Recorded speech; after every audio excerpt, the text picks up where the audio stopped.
Hi everyone, welcome back to Crochet Rocks. Tracy here, and I'm going to do a little tutorial now for a question that I was asked a little while ago from one of my subscribers.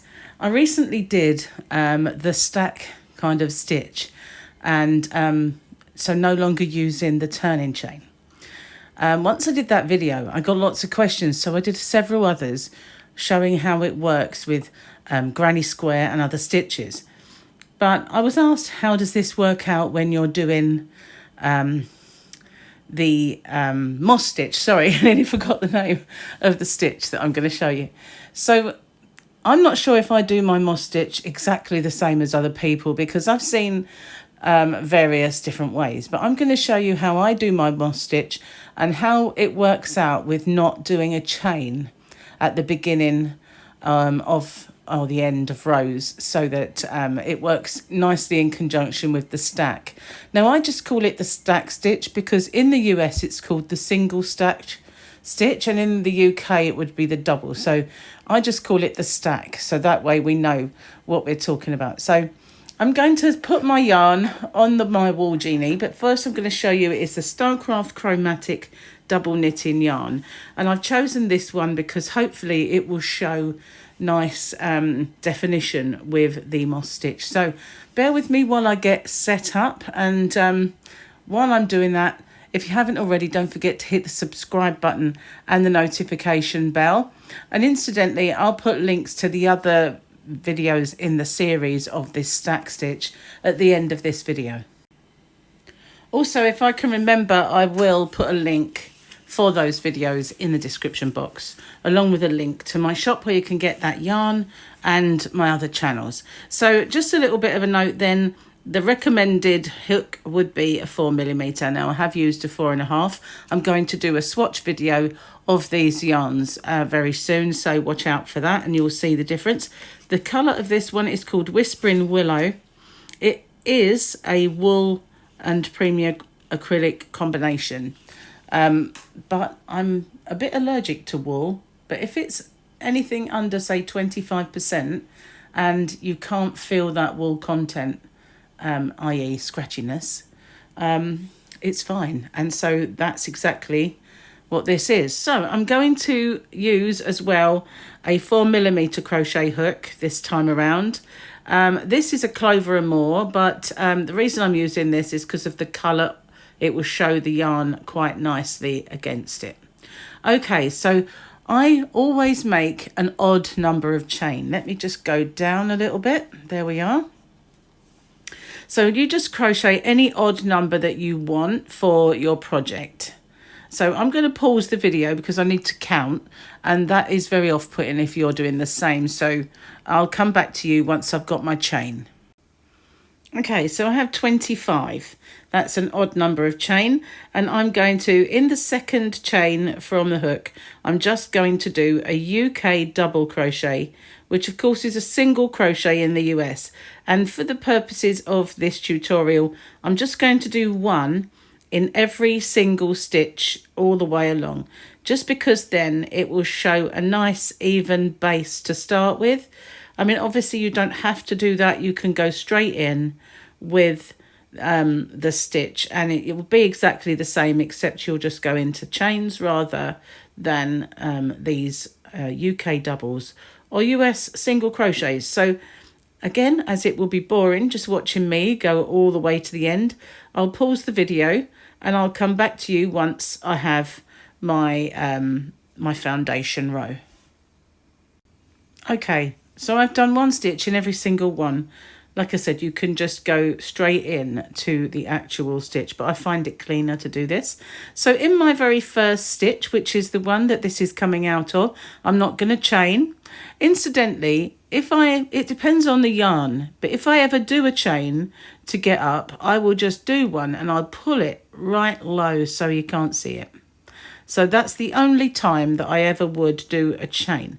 But for this one, I'm going to show you what it's like if we don't do that chain. It just depends. Some yarn is very silky soft and goes in on itself.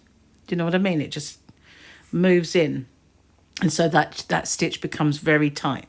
So that's the only way I would do that. So in my very first stitch, I'm going to do 1 UK double crochet. Now I don't want this loop on my hook to be super tight. It's got to be nice and free. I'm going to chain 1 and skip 1 and go into the next stitch, just as if I were doing any other moss stitch. If this is your first time with moss stitch, then we chain 1, skip 1, and then we go into the next and do our UK double or US single. And we're going to repeat that all the way along by doing 1 chain and skipping 1 and going into the next one, all the way to the end of this row. Nice and easy. Now this stitch does pull inward. I've done it quite a few times in swatch videos where I've put it into the middle of a kind of a line of stitching, and it has the effect of pulling it in. So it may make my foundation row kind of look a little baggier, but I still think it's nicer to show you on this. Okay, so I've now got to the end, skip 1, and I'll go into this stitch here, and then I'll have an extra one, okay? But I'll do another stitch in that last stitch, okay? And I'll turn my work. And we've done our first row of moss stitch. So in this very first stitch where the yarn comes out, I'm going to do my stitch. I'm going to chain 1, and I'm going to leapfrog over that second stitch, go into this gap. And then I'm going to chain 1, and I'm going to skip the stitch and go into the gap, my 1 chain space. And that's what I'm going to do all the way along. So I'm still skipping 1 and going into the next stitch, but I'm going into the chain space, not into the stitch. What I mean is I'm not going into the top of my chain, I'm going into the space. All the way to the end. Sorry, we have a lorry going by with DIY supplies, and for once they're not my partners. Incidentally, I'm expecting a parcel, so it may turn up during this tutorial. If so, I'll just pause it and come straight back. Just to be aware if that happens. Okay, so I'm nearly at the end. I'm going to do my space, and so I'm going into the last of my chain spaces, and again I have that last stitch left. Now the beauty of not doing a chain, you have your V here and you can see the last stitch nice and easy, just the same as with the stack in any other stitch that we do. Okay, so again I'm going to go into that first, take my hook with me, I'm going to go into that very first one. We don't want a tight stitch, but we don't want it super baggy. I'm going to chain 1, and then I'm going to go over this one and straight into the chain space. So it's a very easy stitch, but I know that some people don't do that double stitch at the end of the row. They do it with a chain, which, you know, I'm not doing a chain. I think my yarn is a bit snagged up. Hang on a sec. It went round on itself on my wool genie. Okay, so I'm just going to do the same thing all the way to the end. And if you find it hard to see it, because it is a small stitch, you can feel where your chain space is, where your stitch is, and where your chain space is.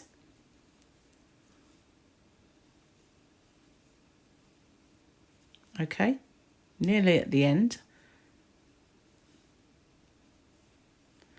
Again, we have our last few stitches. I'm going to chain 1, go into my last chain space. I'm not sure what that was. Sounded like a gunshot. Okay, so then I have 1 stitch left here, and I'm going to go in there. It's nice and simple to see your last stitch. That's what I love about the stack stitch of any kind. You can see the V. Not so easy with this yarn, I admit, but there it is. You can see the V, and you can get in and find that last stitch to keep your edges super straight. So yeah, we're actually doing our stitch now. So again, we're going to go into that first one without a chain. Unless, you know, your yarn that you're using does kind of shrink back, then do that chain as I showed you and scooch it right down. I'm going to do my chain. I'm going to find my first space and start my moss stitch.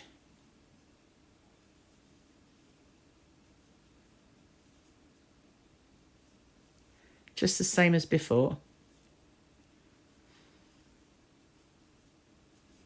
And I do find, you know, it is hard to see if you're a beginner, but it starts to take shape and you can manipulate it and find your stitches, no problem at all. So it is a simple but really effective stitch. I love this stitch. Every yarn that I've ever used to make this stitch is just enhanced by it. And, you know, it is beautiful. Obviously, it's just a small stitch, so therefore it doesn't grow as quick. So we're going to go into our last one. Easy to find your V. I've gone into extra than my V. There we are. Do our last one. And as you can see, I think we've done a few rows now. That makes a lovely straight edge by both sides. Okay, we'll do a few more rows. If you feel confident and everything else, you can drop out at this stage. But I'm going to do a few more rows. And you can stick with me if you're, you know, not feeling quite so confident, or you just want to... I think my yarn is snagged up again. It's because my genie spins. And if you don't put the this part, the spindle, through the dead centre, sometimes it does not run as freely. Little lesson learned. Okay, so we're just going to go all the way along.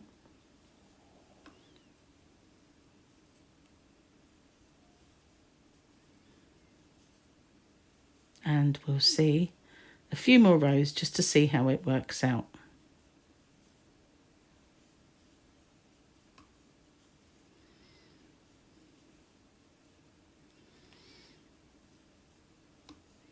Nearly there.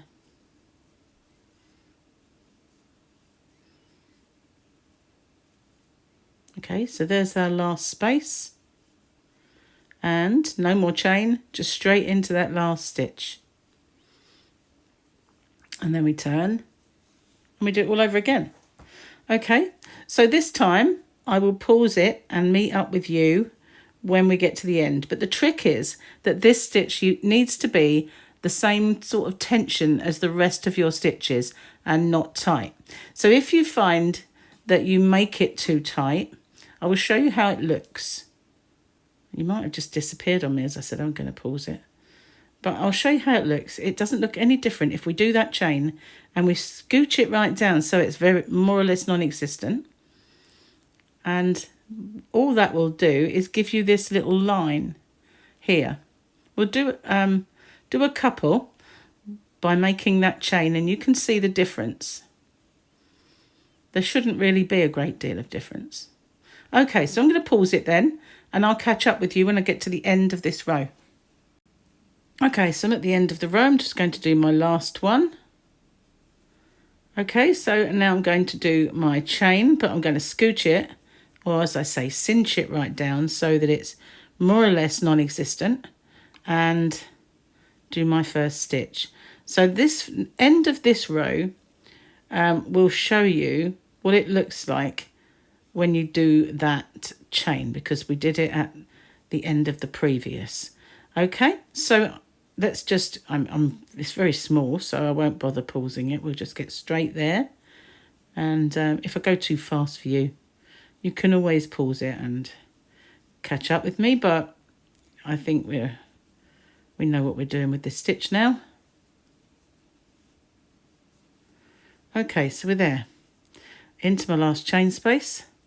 Okay, so then you just go into your top stitch there. You can see there are the two loops. Now, if this little bump here does confuse you, you know what to do, omit it. Okay, so I'm going to do one more row. I'm not, okay, I will, as I said I would. I'll do my chain. You don't need it with this yarn. And most yarns I find don't need it, because you will get this little extra bump, and it does affect a little bit your straight edge. But we'll show you exactly how much, or I will, not we. There's only one of me, thank goodness. I don't think people who know me in the world could cope if there were two. Okay, so let's get to the end of this one, and we'll have a look.